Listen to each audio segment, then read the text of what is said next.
Hello everyone, welcome back. We've got a brand new story to share with you. So let's begin. I used to think emotional distance was something you could fix with effort, patience, trying harder, being more present, and doing more of the things that used to work. I was wrong. My name is Colin, and I was 34 when everything fell apart. Time feels different now, measured differently. So maybe age doesn't matter the way it used to. My wife, Vanessa, and I had been married for 7 years when I realized our marriage had quietly died without either of us officially acknowledging it. We met when I was in my early 30s and she was in her late 20s. I ran a small construction business, focusing more on residential renovations, kitchen remodels, bathroom updates, and other related kinds of work. It provides a steady income with a reliable crew of guys who'd been with me for years. Vanessa worked in pharmaceutical sales and made decent money. She traveled occasionally for conferences and had that polished professional appearance. Our early relationship was good. We'd meet for lunch when we can. I'd pick her up after work, and we'd try new restaurants or just walk around the city when we feel like it. We got married after dating for 4 years. We agreed that it would be a simple ceremony, with a honeymoon in Mexico. When we came back, we put a down payment on a small house in a decent neighborhood. The first few years of marriage were what I'd expected marriage to be. Not perfect because no relationship is, but we were solid and connected. We talked about our days, made plans together, had inside jokes, and shared routines. But somewhere around our 5th year, things changed. We had no big fight or obvious turning point. It was just gradual, like the temperature in a room dropping so slowly you don't notice until you're shivering. Vanessa started coming home later from work. Not because she was working longer hours, but because she'd stop at other places first. She would give excuses, and sometimes claim to be running random errands that took longer than they needed to. She'd walk in looking tired and distant. We no longer eat dinner together because she'd go to her laptop or her phone for the rest of the evening. I tried to reconnect, suggested date nights, planned weekend trips, bought tickets to shows I thought she'd enjoy. She'd agree half-heartedly. Then, on the day of whatever I'd planned, she'd be tired or have a headache or need to catch up on work. She always has 1 or 2 excuses up her sleeve. Our physical relationship deteriorated in parallel. What had once been frequent and natural became rare and mechanical. I'd try to initiate, and she'd redirect or deflect. Too tired. Not feeling well. Maybe tomorrow, but tomorrow never came. By year 7, we were living like roommates. Polite, distant roommates who happened to share a house and a last name. Our home felt like a museum. Everything is organized and in its place, but lifeless. We'd move through the same spaces at different times, leaving no trace of actually living there. Even when I made up my mind that I was done trying, I kept trying. Because that's what you do in a marriage, right? You work at it. You don't give up when things get hard. But nothing I tried made a difference. Every attempt at connection was met with indifference or mild annoyance. Then, one evening, everything crystallized. I'd gotten home from a job site around 6. Vanessa's car was already in the driveway, which was unusual for a weekday. I came in through the garage, set my work bag down, and heard her voice from upstairs. She was on the phone in our bedroom. I wasn't trying to eavesdrop, just walked toward the kitchen to get water, and her voice carried down the stairs. She was talking to someone, I assumed her best friend, based on the casual tone, venting about something. I stopped in the hallway, not because I meant to listen, but because I heard my name. She was talking about me. She complained about the things I am not doing right and how she is tired of pretending she is fine. Then she said, I don't love him anymore. Honestly, if he just vanished before my birthday, that'd be the best gift. She laughed after saying it, like it was a joke. But the tone was too honest to be anything but the truth. I couldn't believe my ears as I was shocked. I took some time processing what I'd heard. My wife, the woman I'd been trying desperately to reconnect with for years, didn't love me anymore. Wanted me gone. Would consider my disappearance a gift. I backed up quietly and left through the garage before she knew I'd been home. I drove around for an hour, just thinking, trying to make sense of feelings I didn't quite know how to name. Hearing her say she didn't love me shattered my heart.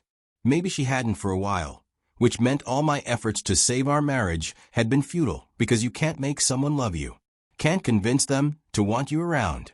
I'd been trying to fix something that she didn't want fixed. When I finally came home that night around 9, Vanessa was in the living room on her laptop. She barely looked up when I walked in. She asked vaguely if I'd eaten. I said yes, then went to the guest room where I'd been sleeping for the past few months. Her birthday was 3 months away. Over the next few days, I tried to decide what to do with the information. Part of me wanted to confront her. Ask her directly if she meant what she'd said. Try one more time to salvage something. But I already knew how that would go. She'd either deny it, call it a joke taken out of context, or she'd admit it. And we'd have a painful conversation that ended with the marriage over anyway. And honestly, I was tired. So tired of trying. Of being the only person invested in keeping us together. I started thinking about her actual words. About vanishing. What would that even look like? Just leaving? Disappearing from her life like she'd wished? The idea took root. I didn't confront her as the days passed. I quietly withdrew further. Stopped suggesting activities. Stopped trying to start conversations. Just existed in parallel to her, the way she seemed to prefer. After a week of watching her move through the house like I wasn't there and living like ghosts haunting the same space, I made my decision. I'd give her what she wanted. Ite banish. Not forever, necessarily, but long enough to see what happened. Long enough for her to experience what she'd said she wanted. I ran a small construction business with about 8 employees. We had projects lined up for the next several months. But I was the owner. I could make changes. I started adjusting things carefully. Talked to my foreman, Danny, who'd been with me since I started the company. Told him I was thinking about taking an extended time off. I needed him to oversee operations for a while. Danny was surprised but agreed. We'd worked together long enough that he knew how to handle most situations.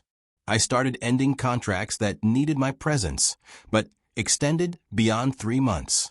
I called clients, explained I was restructuring the business timeline, and helped them find other contractors if they needed immediate work. For projects we'd already committed to, I made sure Danny had everything he needed to finish them. Then I started handling finances. Vanessa and I had a joint checking account for household expenses. We each also had personal accounts from before we were married. I'd always contributed more to the joint account since I made slightly more. Now I started transferring small amounts from the joint to the personal. Not huge sums that would be noticed immediately. Just gradually shifting my money back under my exclusive control. I canceled upcoming commitments and arranged my affairs quietly. Researched where I might go. How long will I stay? What I'd need to survive comfortably for a month, maybe longer. This preparation took about 2 months. I was methodically untangling myself from our shared life while appearing to maintain normalcy. At home, things stayed the same. Or maybe got worse. I'd stopped trying to engage with Vanessa at all, and she didn't seem to notice or care. I'm not sure she registered that anything had changed with me, or if she did, she was relieved by the decreased pressure to interact. 2 nights before her birthday, I left for work with more than just my usual work bag. I'd packed a larger bag with clothes, toiletries, my laptop, and important documents. Everything I'd need for an extended absence. I left my phone in our mailbox. Still on. Still receiving notifications. Just sitting there, waiting to be found. I'd already deleted my social media accounts days earlier. Wiped my location history. Left no digital trail of where I was going. I drove away from our house at 6 in the morning, knowing I wouldn't be coming back for a while. I'd made arrangements to stay in a coastal town about 6 hours away. A small community on the Oregon coast. Tourist destination in summer, but quiet in the shoulder seasons. I'd rented a small furnished apartment month to month through a property management company. Paid 3 months up front. Gave a fake name for the rental and paid in cash. The drive took most of the day. I stopped for breakfast, then lunch, and then arrived at the apartment around 3 in the afternoon. It was simple but clean. One bedroom, small kitchen, living area with a view of the ocean. Exactly what I needed. The plan was to spend a month there. See what happened. See how I felt away from the weight of a dead marriage. That first week was strange. I'd wake up in the small apartment and spend several minutes remembering where I was. Then I'd make coffee and sit on the small balcony watching the ocean. The sound of waves became the background noise of my life. Constant, soothing, hypnotic. I'd walk on the beach every morning. Long walks with no destination. Just moving, thinking, and breathing. I'd get groceries at the small local market. Cook simple meals. Read books I'd been meaning to read for years. In the evenings, I'd sit on the beach watching the sunset. Sometimes other people were there, tourists, locals, other solitary figures. But mostly I was alone. And it was peaceful. For the first time in years, I felt like I could breathe fully. Like there was space around me that wasn't filled with tension and unspoken disappointment. I had no idea what was happening back home. What Vanessa had done when she realized I was gone. If she'd found the phone in the mailbox. If she was worried or relieved or indifferent. I didn't let myself think about it too much. That was the point of leaving. To step away from the constant mental loop of trying to fix something unfixable. The days blurred together in the best way. Walking, reading, cooking, watching the ocean. Simple routines with no pressure or expectation. I started talking to locals. The woman who ran the coffee shop I went to every morning. The guy at the tackle shop gave me tips on where to fish, even though I'd never fished before. Started actually fishing. Bought cheap equipment and spent hours on jetties or rocks, just casting and reeling. I didn't catch much, but it didn't matter. I met a few other people who seemed to be escaping something, too. I never asked what they were running from, and they never asked me why I was there, either. By the end of the first month, I realized something significant. I didn't want to go back. Not to the house, not to Vanessa, and not to the life I'd been living. This quiet, simple existence was what I wanted. This was what peace felt like after years of slowly drowning. But I had responsibilities. A business. Assets. A marriage that needed to be officially ended. I couldn't just disappear forever without handling things properly. So I made a decision. This would be my life going forward. But first, I needed to close the chapter on what came before. I contacted a divorce attorney with good reviews. Set up an initial consultation over the phone. Explained my situation. I'd left my marriage, was living separately, and wanted to file for divorce. The attorney asked practical questions. How long married, any children, shared assets, and reasons for divorce. I kept it simple. I told the attorney that the reason for the divorce was due to irreconcilable differences and emotional abandonment. Marriage had been dead for years. The attorney said she could draw up papers and have them served to Vanessa at our home address. I authorized her to proceed. About a week later, the attorney called to confirm Vanessa had been served. Apparently, she'd been shocked, claimed she had no idea where I was, and demanded to know how to contact me. But the attorney had provided no information beyond the legal documents. A few days after that, I drove back to Portland. Not to stay, just to handle necessary business. I arrived in the evening, went directly to our house. Vanessa's car was in the driveway. I let myself in through the front door. She was in the living room, and when she saw me, her face went through several expressions. She claimed she'd been looking everywhere for me, that she'd been so worried, that she'd filed a missing person report. She looked at me like I was supposed to feel guilty for disappearing and making her worry. I stayed calm, letting her finish her performance. Then I said simply, "I heard what you said, about wishing I'd vanish before your birthday." Her face went pale. "I gave you what you wanted," I continued. "You said you didn't love me anymore, that my disappearance would be the best gift. So I disappeared." She tried to speak, but I held up my hand. "You don't need to explain or defend it. You told the truth. You wanted me gone. I'm granting that wish. The divorce papers are just making it official." Vanessa tried to recover, said I'd misunderstood, that she was just venting to a friend, that she didn't mean it seriously. I shook my head. "You meant it. And honestly, I'm grateful you said it where I could hear, because it gave me clarity I'd been lacking. She changed tactics, tried to talk me out of the divorce, said we could work on things, that she had thought about everything while I was away. I stopped her again. Save it. You've been emotionally checked out of this marriage for years. I was the only one trying, and you resented even that. Now you're free. You can do whatever, or be with whoever you want without sneaking around. Her eyes widened slightly at that last part. I continued. Yeah, I figured that out too. I'm not an idiot. The late nights, the distance, the lack of interest in me. You've probably been cheating for a while. I don't even need to know details. Doesn't matter anymore. She opened her mouth, but nothing came out. I looked around the living room. I'm taking my things. The stuff that's clearly mine, tools, clothes, personal items. You can have the house, the furniture, most everything else. My lawyer will work out the details. I went upstairs and started packing. Filled several boxes with clothes, some books, and a few personal items with sentimental value. Vanessa followed me around, alternating between pleading and accusing. Said I was giving up too easily, that I was running away. I ignored most of it, just kept packing my things. When I'd loaded everything into my truck, I stood in the doorway one last time. I found something better, I told her. Found myself again. Found peace. You did me a favor, actually. Helped me realize I was wasting energy trying to save something you'd already abandoned. Then I left. Over the next month, I handled the business side of things.